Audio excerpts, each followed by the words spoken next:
What's up, everybody? It is Budget Wednesdays. Budget Wednesdays. This is episode 1 of our Ask Anything Budget Wednesdays. If you or someone you know is looking to purchase a home now or in the near future, has a lot of questions. How much money should I have? How much money should I save?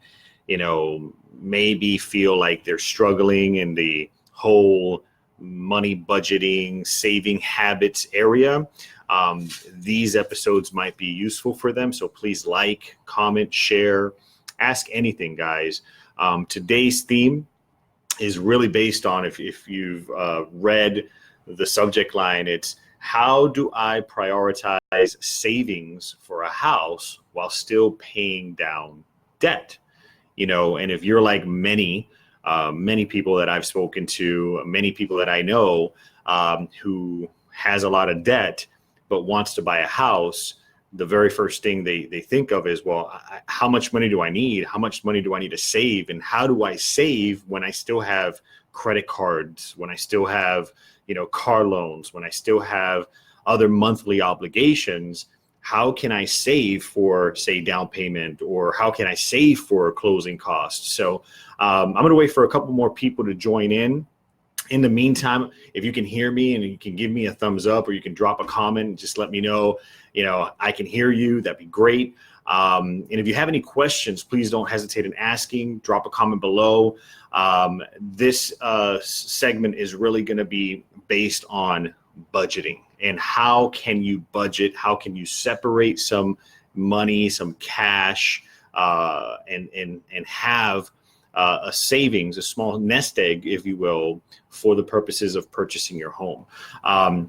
One of the many things I can tell you is, if you're looking to obtain finance, a lot of folks may or may not know this, but usually banks want to make sure that you have whatever monies you've got saved in your bank account for at least 60 days. So when you're getting a mortgage loan, you're working with your mortgage professional, be sure that whatever monies you've got saved, whatever monies you've got put away, is not in a mattress. It's not what they call mattress money. It's not tucked away in a hole in a wall or in a safe at home, but actually in your bank account, because many lenders want to be able to verify and be able to know that your money is actually seasoned. And what that means is that it's actually been sitting in your bank account for at minimum 60 days or 2 full statement cycles. But the question here is, how do I get there, right? How do I save money? How do I put money aside, enough money aside, to be able to get there, to get to my ultimate goal? And on Friday, hopefully you guys tune in, we're gonna be talking about the plan, right? And part of these segments, from credit solutions, budget strategies, and planning, all this combined is really what's going to help you get there. But the question is, how do I get there? How do I save money? And nowadays it's not a matter of saving $5 or $10, but saving a couple $100, if you will, for the purposes of purchasing your home. And sometimes that couple $100 adds up to a couple $1,000, right? And so how do we actually get there? And it's pretty simple. It really depends on what your personal habits are, right? A lot of people, they enjoy eating out, or maybe eating out less, and using that as leverage and putting that money away, or setting that money aside in an account. I'm not saying that you can't put the money away at home, right? And then later on, put it in a bank account. That there you can do that if you are disciplined enough to do it. But other ways as well that a lot of folks don't think of.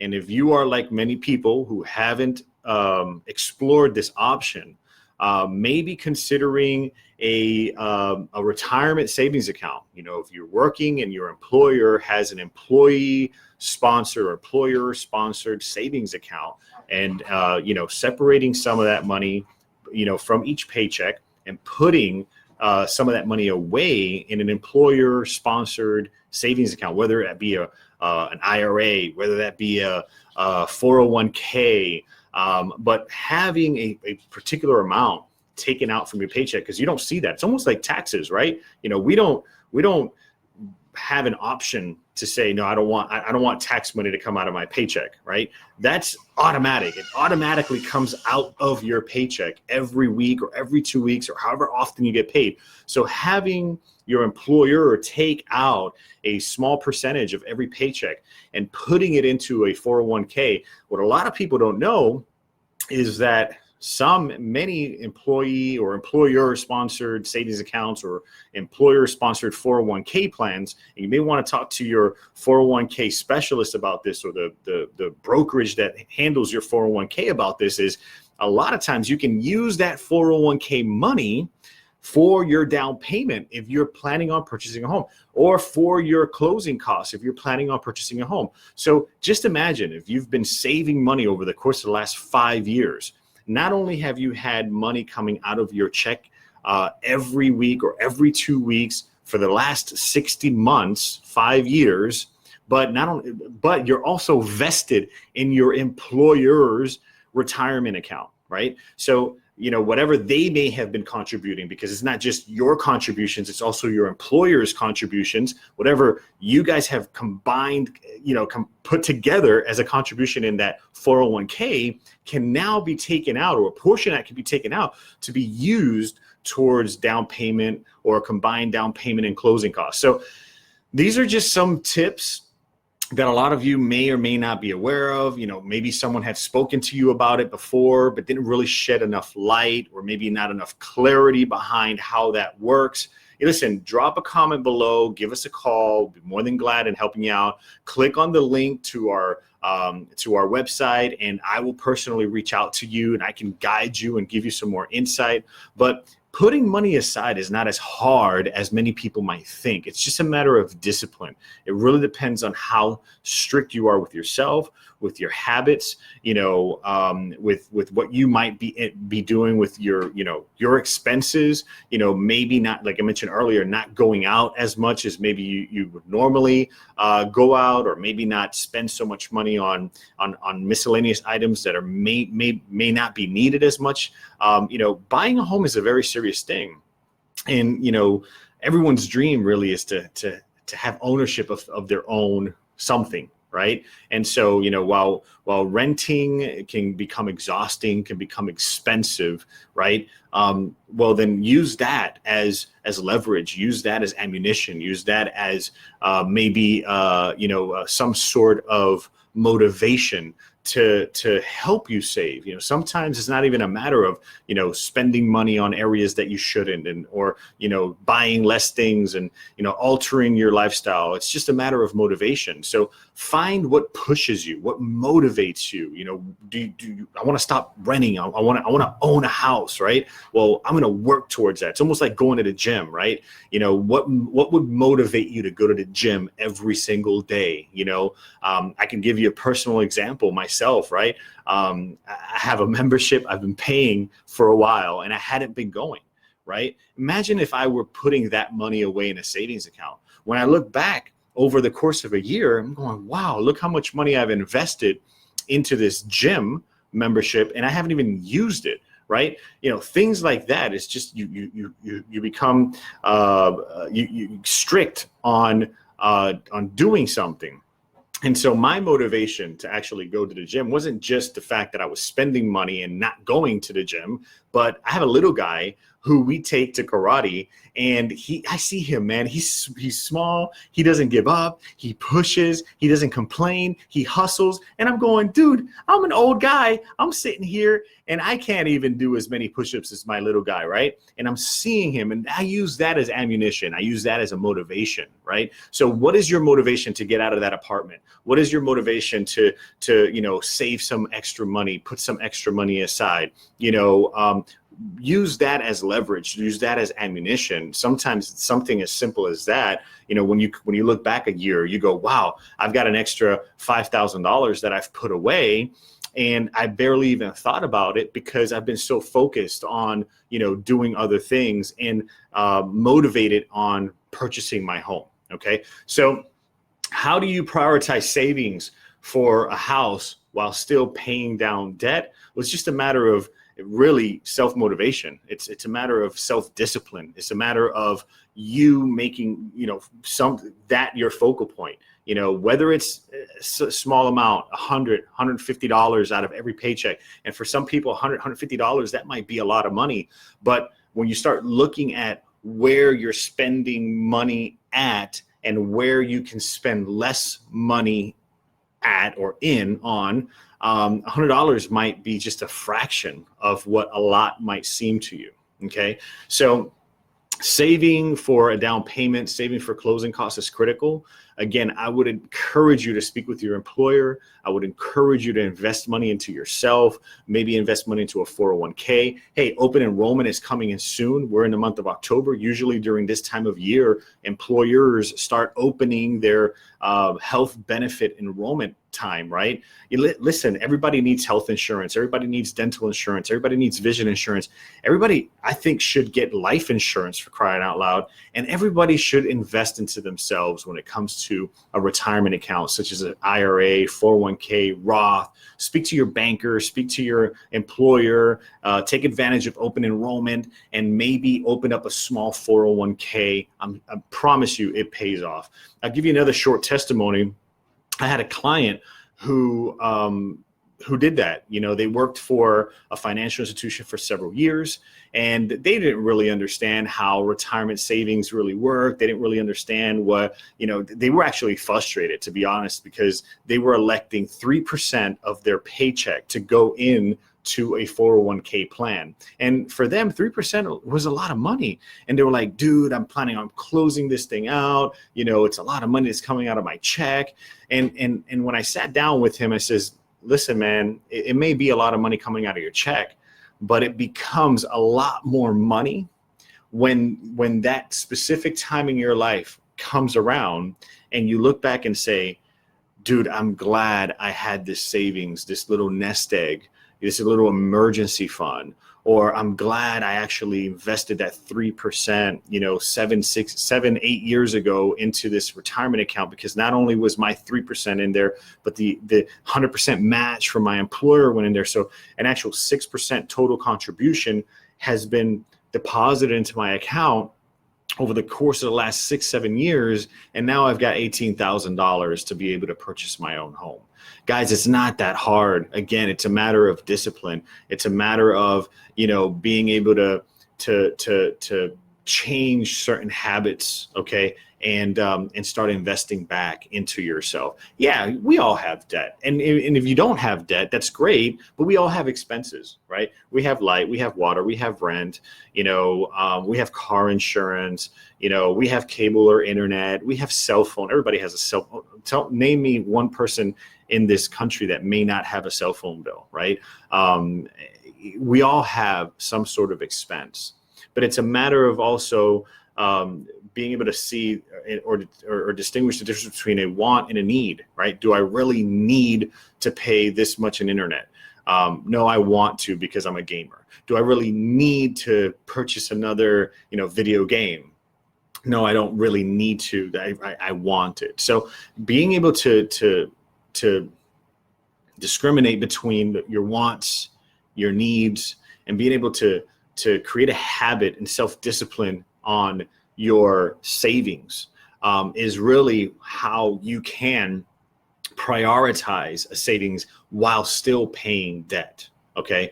I'm not a financial advisor. I'm not a licensed financial advisor, but it's common sense, guys. When you sit down and you start, everybody does their budget and everybody gets frustrated. They write down how much money they've made and how much expense they have each month. And to be quite honest, it becomes very frustrating and disappointing when you look at it and you give up, you close the book and you walk away and you're like, you know what, screw it, forget it.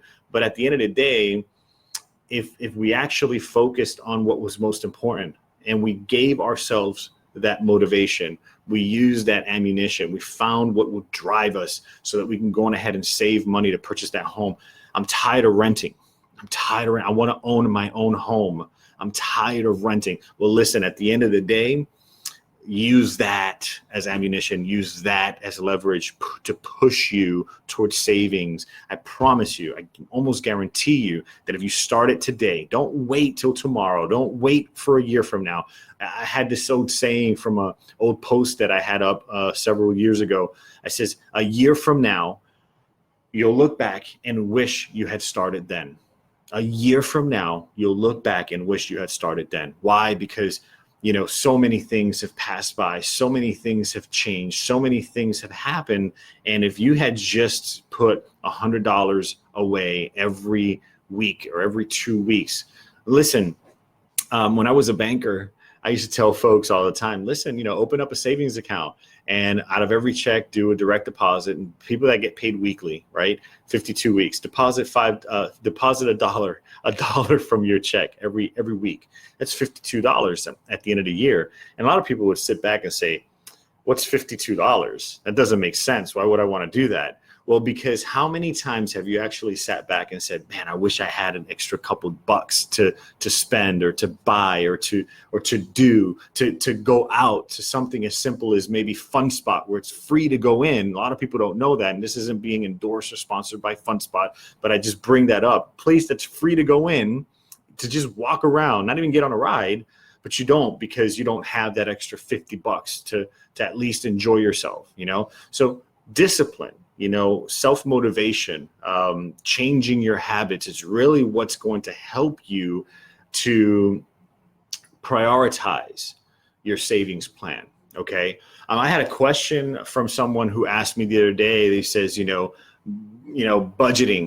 how important do you think budgeting is? You know what? I have my own opinion on budgeting. And to be quite honest, it could work. But as I mentioned earlier, it could be very frustrating, especially when you're spending money in different areas and not really prioritizing your expenses on what's most important to you. So if you were disciplined and you would actually take action of what your wants versus your needs are, and vice versa, I think budgeting could work, but it really depends on your particular habits and your discipline. Okay.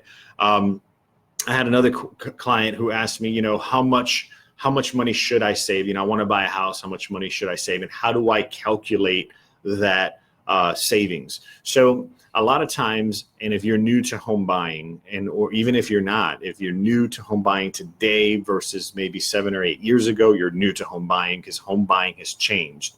What I can tell you is the easiest way to calculate how much money you should save is just basic math. Okay. So you take whatever the purchase price you're looking at, and whether you've been qualified or whether you've been pre-approved or spoken to someone, just basic math. You know what? I like houses that look like this. I want them like that. I need them like this. And you're probably shopping online and you've seen a few of these houses that look and appeal to your liking. And let's just assume the price or average price you've been looking at is somewhere along the lines of $200,000. Well, then everyone has a phone, right? Everybody has a cell phone. You get your calculator out, right? And basically just type that number in, right? 200,000, right? Times, let's just say 3% down. Okay. Well, if I need 3%, just 3% equals $6,000. Okay. And depending on where you're at in the home buying process, depending on where you're at in the $6,000 range, if you can, let's say, take out $100, $150 a check, 150, divide that by 150, it would take you 40 checks to get to $60,000. 40 checks. If you get paid, every 2 weeks, you continue doing the math. How long, how many checks would it take? How many weeks would it take me to get to 40 checks? Okay. So simple math, guys, simple math. If I was looking at a $220,000 house times, let's say I was told I needed 3.5%. So 3.5% equals $7,700. Now, a lot of you are sitting here going, dude, $7,700, that's That's a lot of money, right? But it's a lot of money to save at once. But if you divided that by $150 a check, every check, it would take you 51 checks. That's probably as close as maybe 6 months, depending on how often you get paid. All right. So simple math, take whatever purchase price you guys are entertaining and looking at, divide it by, multiply it by the percentage that you've been told. You don't need 20%. That's a lot of money. You don't need 15 or 10%. While it's good, it's if you got it, great. And it's going to save you on your monthly payment because it will reduce it. But something with as little as maybe 3 or 3.5% down. And yes, while we're only talking about down payment, because closing costs can be an additional maybe 3%, at the end of the day, note that down payment is not negotiable. So that's why down payment is probably the most important part of this conversation. Closing costs can always be negotiated. Talk to your realtor professional about that. Talk to us about that. Let me know if you need assistance with closing costs. Right now, we're running a promotion that you would probably appreciate. But as far as down payment is concerned, you know what? Again, it's simple math. $225,000. Someone told you needed 3.5%. Well, times 3.5%. If you don't have one of these, I would recommend you invest into a cell phone at some time. But that's $78.75. Well, that's a lot of money. You're probably sitting there going, that's a lot of money for someone to save, right? But again, it's a lot of money all at once. If you're planning on saving, you're like, I ain't got $7,800, right? But if you were to take $150, make this one of your bills, say, you know what, this is an expense. I need to make this a debt for myself. $150 every paycheck. That's $300 a month. I understand it's a lot of money, but it's all about discipline. It's all about separating your wants to your needs. That $7,800 becomes a lot easier to get to because you figure between 52, 53 checks at $150 a check. By the time you get to your 52nd, 53rd check, you're there. That's how easy it is. Maybe $150 is a lot of money. At $7,800, $150 is a lot of money. Well, then be fair with yourself. You know what? I can separate $75 a check. Well, $75 a check is going to take you up to 100 checks. And that may stretch it out longer, but realistically speaking, by the time you get to your 100th check, you should have about $7,000 saved, all because of discipline, all because you were able to prioritize and save while still paying down debt. You become a debt. You become a utility bill for yourself. You become a cell phone bill for yourself, right? We all pay our cell phone bills because we need a phone. You don't really need a phone. You want to have a phone. Payphones still exist, folks. It's cheaper to go to a payphone and deposit 75 cents into a payphone to make a phone call compared to how often we actually use our phones today. All right. Not to say that the phone isn't a useful tool to have, but think about it. If you didn't pay your cell phone today, you would probably be one of the most disappointed people because you won't have access to social media. You wouldn't have access to, making calls to close friends and family. You'd be very disappointed. Well, why not be just as disappointed when you don't prioritize a savings for yourself? You become your own debt and start investing into yourself. Okay. So guys, it's easy. Prioritizing a savings plan while still paying debt, make yourself a debt. Create yourself an obligation every month to making sure that you put some money away. Something as simple as $25 a paycheck. Now note that the lower the amount you separate for yourself, the longer it's going to take to get to that $5,000, $6,000, $7,000 mark. But if you can increase it little by little over time as you paying down other obligations, that'll also be very helpful. So thank you so much for joining in, Terry. I appreciate you joining in. Guys, if you're just jumping on here, please take a moment and drop a question, ask anything. I'll be more than glad to answer your questions. And you can also give us a call. and we'd be more than glad to I'll personally help you. I'll personally guide you and give you some more important details on how you can save so that you can budget for your home purchase while still paying down other obligations. Because again, it's all a matter of what you think of an obligation is. It's all a matter of how you perceive an obligation. Again, you yourself becomes that debt. You yourself becomes that obligation. If you do that, just imagine how much more money you'd have so that you can you yourself invest into your future. Okay, so give us a call. Also, I'm going to drop a link here, as I always do. Visit our website, and we would be more than glad. I'll personally reach out to you. Let's see. Visit our website. Click on the Get Started. Let's get started, and I will personally reach out to you. So here's the link. And again, reach out to us, give us a call, like, comment, share. This may not have been something directly for you. Maybe you yourself know someone. Maybe you have a friend, a family member, a son, a daughter, that's graduating high school, graduating college, and eventually going to need to buy a home. Hopefully these details are useful and will be beneficial for you to share with them. But again, I'll be more than glad to help guide them. So thanks so much. Tune in this Friday, Planning Friday, around noon. Everybody has a plan, right? What are your plans for this weekend? I'm sure if you haven't started thinking about it, now that I've mentioned it, you're most likely going to start planning. And just like you would start planning for your weekend today or tomorrow, I think it's very important for you to start thinking about what your plans are for your future home purchase. Again, everyone has a plan, whether that be, stop renting, buying a house.